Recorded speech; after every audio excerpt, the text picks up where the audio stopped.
Hi everyone, it's Shem. Here's another video tutorial, this time on how to install heavy-duty inner tubes, rim locks and how to balance your wheels. Before I jump to it, I just wanted to give you an overview why I decided to go ahead with it, and for those of you who don't know what are the rim locks, but if you cannot be bothered to watch it, just use the shortcuts in the description down below to jump to the appropriate section. Okay, let's begin. So, starting with the reasons why. I've never really changed a motorcycle tire before, and I thought it would be a good idea to do it in the comfort of my own garage, as opposed to trying it for the first time when I'm stuck in the middle of nowhere. Also, I thought it would be good to try the tools that I carry with me to see if they're up to the task, and if not, modify my toolkit accordingly, as opposed to finding out that something doesn't perform as intended when I'm far away from home. But the more important reason for that is that when you go off-roading, it's recommended that you lower your tire pressure significantly, especially if you're in a soft or muddy terrain. But that comes with a couple of risks. So the first of those is that when you significantly reduce your tire pressure, you're increasing the likelihood of your inner tube being pinched between the tire and the rim, which obviously results in a flat inner tube.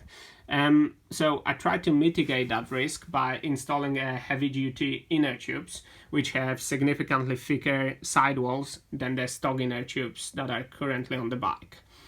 Another risk or another challenge that you might face when running a low tire pressure is that your tire might slide against the rim, which then pulls the inner tube and results in shredder valve being ripped off, which then results in a flat tire. This is especially true for more powerful bikes on the rear wheel. Nonetheless, the risk is there, so I thought it would be a good idea to mitigate it by installing some rim locks. I decided to go for the lightweight ones from Motion Pro. As you probably know from my other videos, I don't like to increase the weight of the bike, so I'm trying to find the lightest components I can before I install them on the bike. For those of you who don't know what the rim locks are, if you have a look at my drawing over here, as you can see, you've got a tire here in black, green is the inner tube, blue is the rim, and the red is the rim lock. And as you can see, the principle behind it is relatively straightforward. So you've got a piece of either metal coated in rubber or some alloy or plastic, and then you've got a threaded stem running down, and then you've got a locking nut on the other side of the rim. And what it does when you tighten the nut, it applies the sideways pressure onto your tire, and it locks it between the rim and the rim lock, thus prevents it from moving against the rim. Relatively simple but very effective. Some rims come already pre-drilled for this, so you don't have to drill into the factory rims. I'm lucky enough that the CRF250L already comes with holes in rims for installing rim locks. They've got like a little rubber plug in them, so you just have to pull that off and you're ready to go. The holes are on the opposite side of the shredder valves, so it's pretty much ready for the installation. Yeah, that's pretty much it. So let's crack on with the installation process. We're going to start with removing those two bolts, the clamping bolts. I think they're number 10, and then we're gonna remove the axle bolt. It's number 14 Allen key. So let's do it.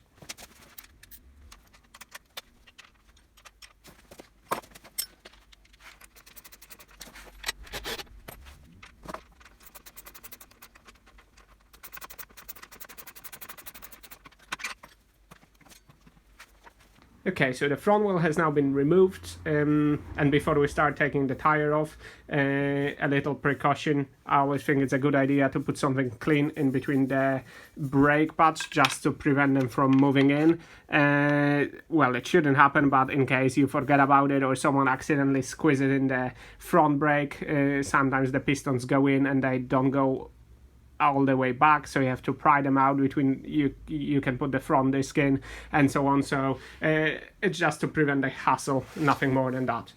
Also, a little tip: when you're changing the tire, it's always good to put something underneath the wheels, so you're not applying any pressure on the disc, or in the case of real wheel, on the cock attached to the real wheel. Last thing you want is to bend or damage the disc or something like this. So for the sake of a couple of pieces of wood or something else that you can find, I think it's always a good idea to do that. Okay, we'll start the process by removing the nut from the shredder valve, and by removing the inner valve just to release all pressure from the inner tube.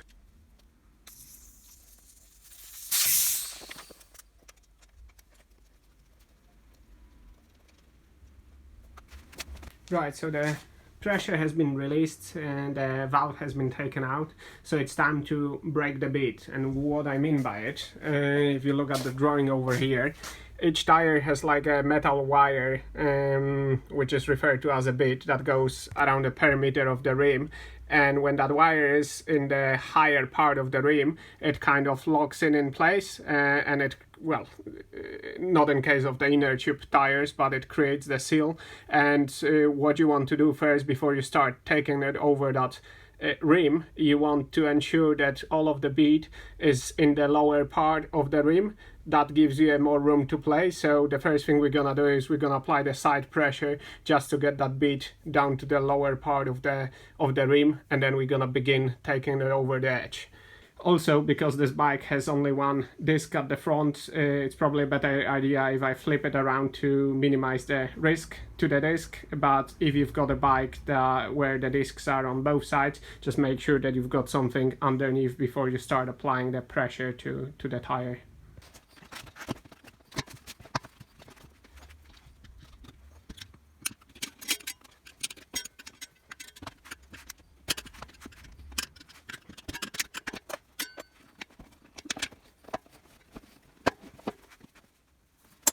As you can see, the stock inner tube has now been removed.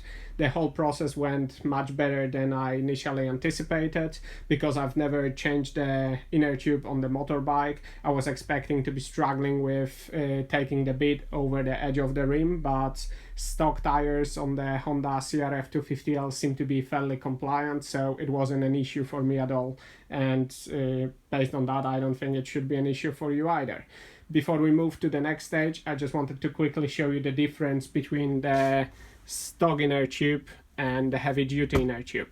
And as you can see, it's not only the size but also the weight. So if we pop that on the weight scale, and that's just over half kilogram, 520 grams, right? So that's actually quite good.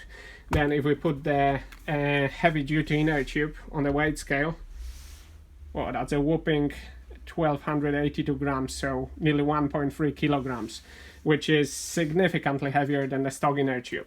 So if you watched any of my other bike videos, you know that I'm passionate about keeping the weight of the bike down, and adding an extra, well, over 600 grams of unsprung weight, it's not ideal, but as everything, it's a compromise between peace of mind when you go off-roading and you're lowering your tire pressure, or getting a flat tire, possibly. So I'm gonna have to see how I feel about it, if I can actually tell any difference, and take it from there. I can always, you know, change it back if I don't feel like using the heavy one, but for the time being, I fancy giving it a go. Anyway, let's move to the next stage. The next step is to install the rim lock. So before we can do that, we're gonna have to remove that rubber insert in there, and put it in.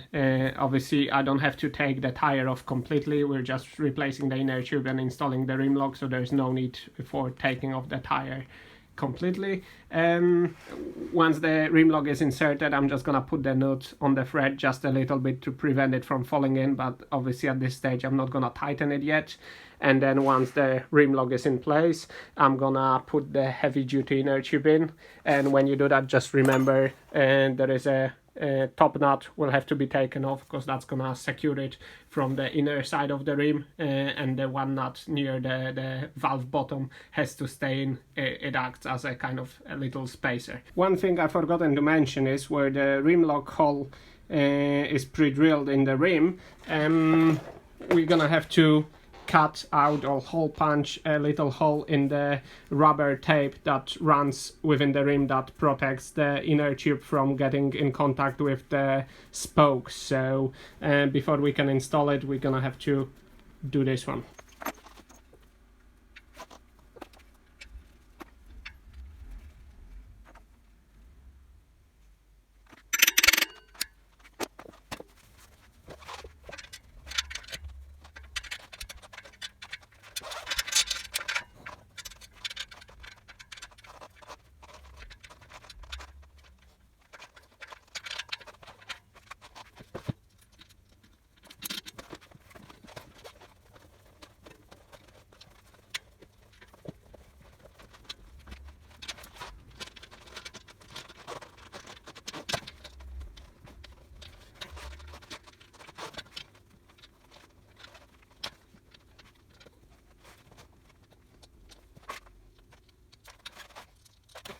Okay, so you have a inner tube installed, the shredder valve is protruding here. I put the lock nut on it just to prevent it from coming back in. Same with the rim lock. Obviously, as you can see, it's fairly loose, and that's how we want it for the time being.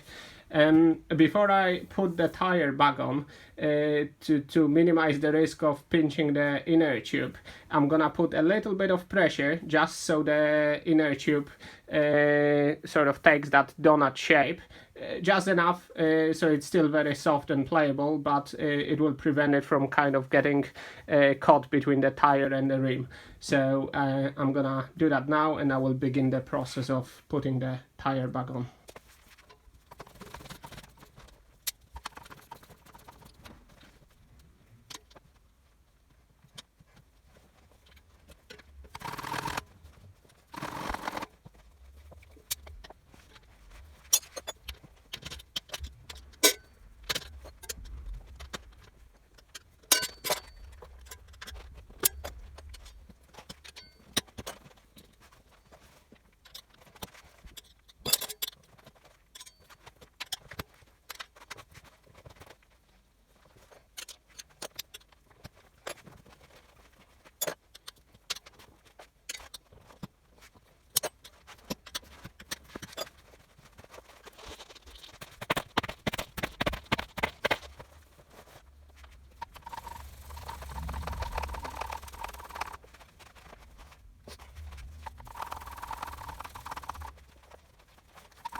Okay, so we have the tire back on the rim now. The rim lock has been installed. I'm gonna have to tighten that. The manual states I think 13.4 Newton meters. I'm not gonna be able to put the torque wrench on it because I cannot get a socket on it. The top is wider than the nut here, so unfortunately I'm just gonna have to trust my elbow. And obviously the inner tube has been installed as well, and that's got a nut on it. I'm gonna have to tighten that up a little bit. And I've checked around the perimeter of the rim, and the line on the tire is evenly spaced across the whole perimeter of the rim, which is good. So the next step is to balance the wheel. Okay, so in order to balance the wheel, we need to ensure that the axle is level and that the wheel can spin freely. So no resistance from the bearings or anything else that might be sort of touching the wheel. I'm using my old mountain bike tool that I used to use when I built mountain bike wheels, but you can probably use anything for this purpose as long as it keeps the wheel level. So the idea behind balancing the wheel is that the heaviest point of the wheel will always end up at the bottom. So because we've installed a rim lock in here, this is the heaviest part of the wheel now. I've checked the weight of the Motion Pro rim lock, and it's I think 44 grams, so we've got an extra 44 grams here that if we don't do anything about it and we go above a certain speed, it will offset the balance of the wheel, and we'll have a lot of vibrations coming through the handlebars. So what we need to do now is to find the spot on the opposite side of the wheel and add an extra weight there in order to offset that balance. You might actually end up adding more weight in here than 44 grams, and the reason for that is that weight of that, or most of it, is on the other side of the wheel, so there is a bit more leverage in there, but you know, we're gonna try it and see. But first, in order to determine what's the heaviest spot on the wheel, you have to, you know, I already know because I've checked, but just to illustrate the point, if I pull it up and let it go, the wheel will always go back to the heaviest spot, which is round about where the rim lock is. So we're gonna look at installing some weights on the opposite side. But before I do that, I just wanted to quickly show you different types of weights you can use. Initially I thought I'd be able to get away with this little stack on weight, but I was naive in thinking that that's gonna be enough to offset the 44 grams of the rim lock weight. So I purchased some reusable brass weights, which you basically can install on the spokes and tighten with the Allen key. I wouldn't necessarily trust this, especially when you go off-roading in harsh condition, so I'll probably put a bit of Loctite before I tighten them, and I'll put the tape around them so even if they get loose, they won't fly off the spoke. But in principle I prefer this because I can use them again when I change the tires and so on, and this one's, well, I'd have to have a lot of this stuck on the wheel in order to offset that balance. So well, let me begin with adding some weights on. I'll check the weights of individual ones, and I will start with perhaps around 44 grams and see how the balance of the wheel looks like. As you can see, I now added some weights on, and as expected, I've checked the weight of those weights and it's 84 grams, which is 40 grams more than the weight of the rim lock on the opposite side. So just bear that in mind when you get a rim locks. The lighter the better. It's all unsprung weight, so you don't want to add too much if it can be helped. So anyway, just to illustrate the point, I can turn the wheel in any position really, and if I stop it and let it go, the wheel stays where it is. So there is no one spot around the perimeter of the wheel that's heavier than any other, which is ideally what you want. So before I install the wheel back on the bike, I will just put some Loctite in that threaded Allen pin, and then I'm gonna wrap some tape around it for additional security. We are now ready to install the wheel back onto the bike, and before we do that we have to remove that bit from between the brake pads, obviously. Then we're gonna have to insert the spacers back onto the wheel, and then once the wheel is in between the fork legs, we'll put the axle bolt through and torque it up. The axle bolt torque is 73.5 Newton meters, and pinch bolts are 20 Newton meters each. I'm gonna try to do it all using the tools that I carry with me, but obviously once I finish I will torque it up to the correct specification, because I don't really carry a torque wrench in my portable toolkit, so I'm gonna use my garage torque wrench and see how far I was when using my tools that I carry on the bike. So let's begin.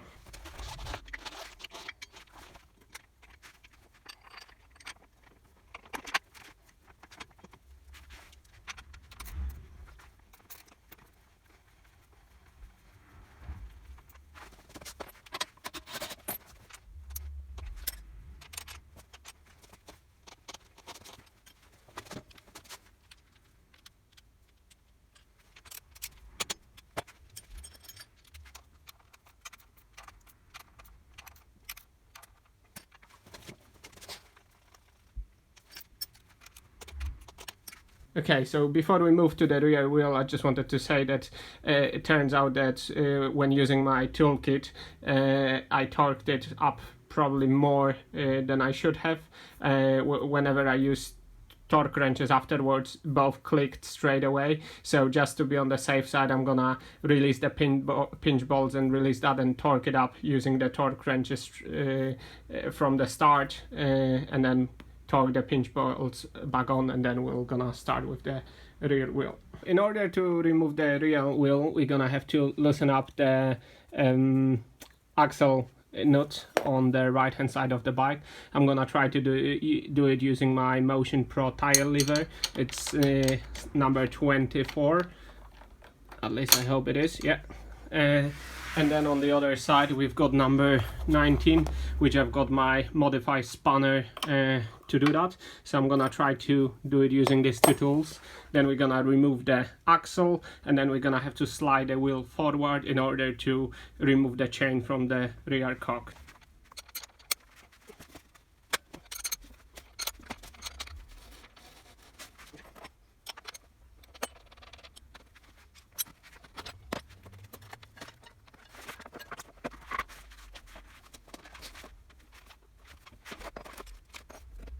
Okay, so now the wheel is off the bike, we can begin releasing the pressure by removing the valve from the shredder valve, and then yeah, taking the tire off the rim, removing the inner tube, installing the rim lock. Basically the same routine as with the front wheel. So instead of me talking, I'm just gonna film it all, and you can see, but it's basically no different to what we did for the front wheel.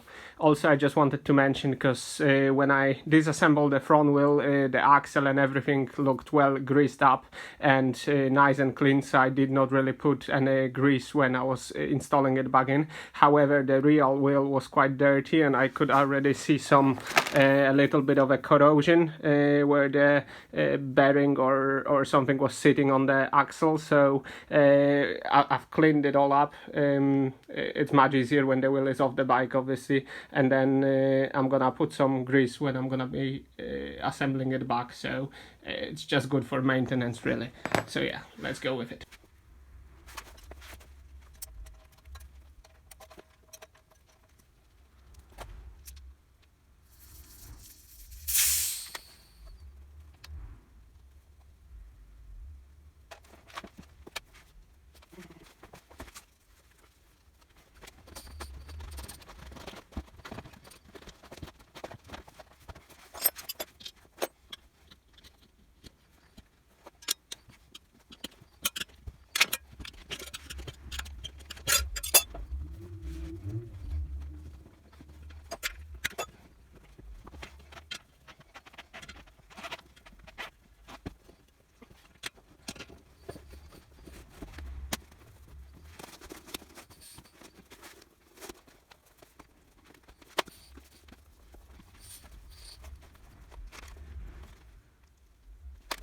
Okay, so just so you can see the difference between the inner tubes, that's the stock one, and it's fairly light. This is the heavy duty one, which is, well, significantly bigger and thicker. So we'll do the same thing as we did with the front ones. So the rear one, the stock one, is 739 grams versus the heavy duty one, which is 1659. So yeah, significantly heavier, but well, if you want to run low pressure, that's what you have to do. So let's continue the installation process.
So the inner tube is now in. It was absolute bollock to get it in, and there is probably a technique to do it, but I haven't figured it out yet.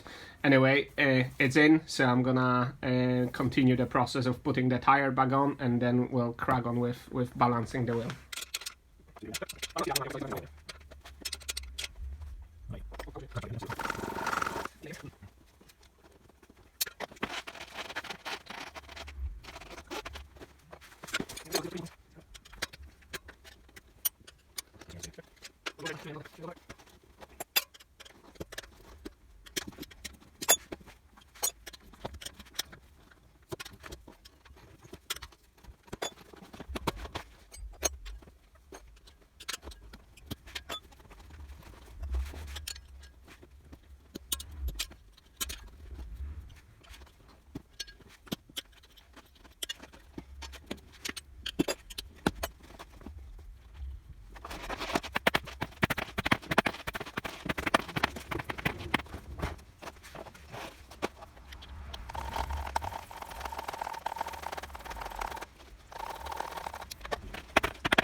Okay, so the wheel is ready for balancing now, and similarly to the front wheel, if you have a look, if I let it go in this position, it always goes down to where the heaviest point is, so we're gonna have to put some weights on the opposite side of that in order to balance it.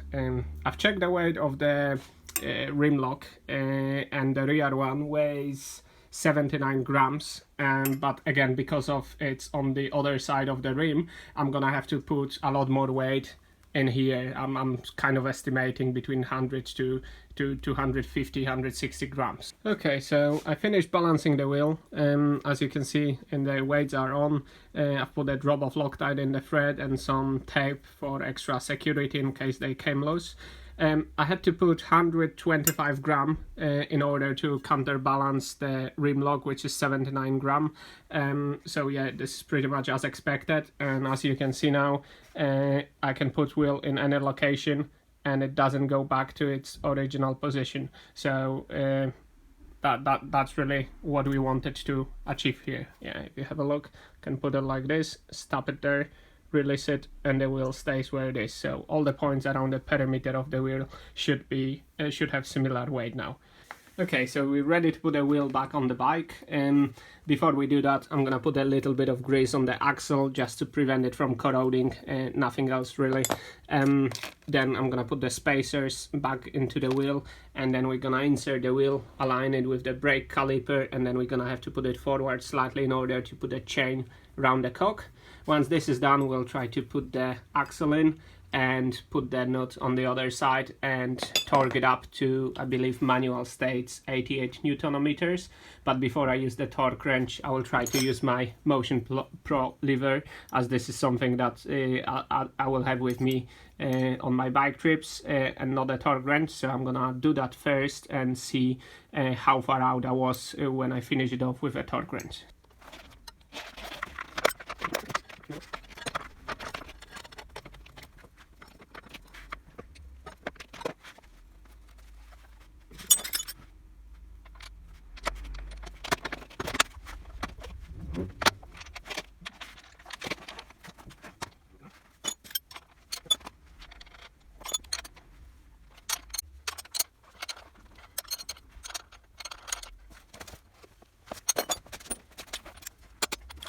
To finish off the video, I just wanted to share my impressions with you about the fitting process. And as you can probably tell from the video you've just watched, it went relatively well. I was expecting to be struggling with putting the tire on the rim and taking it off, and no issues there whatsoever. The one issue I've had, and it was more so in the rear wheel than on the front one, it was when I was trying to fit the heavy duty inner tube and navigating the valve through the rim hole was an absolute pain. I mean, you're trying to put your fingers in between the tire bead and the rim, and you kind of try to navigate through, and it took me probably 5 or 10 minutes just to do that. So not ideal and not a very smooth way of doing it. Since then, I found a YouTube video where the guy shows a different way of doing it. I'm gonna put a link to that video in the description down below, so just have a look at it, and I would definitely recommend trying that because the way I've done it, it's not ideal. Okay, so overall fitting process, absolutely happy with it. So how do they feel? Do they feel any different? So I've done so far about 100, maybe 150 miles of road, and in terms of how the suspension performs, I couldn't tell any difference. I was expecting maybe a bit loss of sensitivity or something like this because of an extra weight in the wheels, you know, unsprung mass and so on, but I cannot tell the difference. So overall, I'm pretty happy with that. The one difference I could tell was with how the bike accelerates, and you know, it's not massive, but you can tell that there is more weight, rotating weight, because the bike doesn't seem to be as nimble as it was with the lighter wheels on. So again, not major, and it wouldn't stop me from doing that, but something that I've noticed, so I thought I'll share it with you. So yeah, that's pretty much it. Overall, I'm happy with how it went and how it feels now. And if you have any comments or questions, write them down in the comment section down below, and I'll try to do my best to answer them. Have a good day. All the best.